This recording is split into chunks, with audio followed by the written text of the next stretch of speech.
Here's how to see chats with somebody you blocked on Snapchat. Now, open up the Snapchat app. You can see I'm on an iPhone, but you can do the same steps on an Android. I'm going to walk you through two different options you have. Let's first just walk through an example. Let's say I block this Trevor Android. You can see it just says hi, hi. Now, if I block that account, I won't be able to see any of those messages because you'll be able to see they are removed from this screen. You have two different ways to get those back or to see those messages. The first way is to get into your settings and find the blocked users.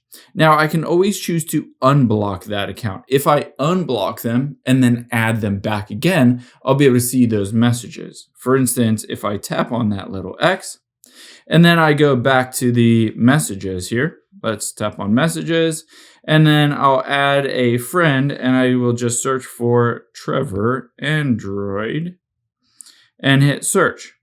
Now, if I add that friend, there's that friend, and tap on messages, you can see those messages come back. However, this requires you to add them back again. Maybe you don't want to do that. You do have a second option that doesn't require you adding them back.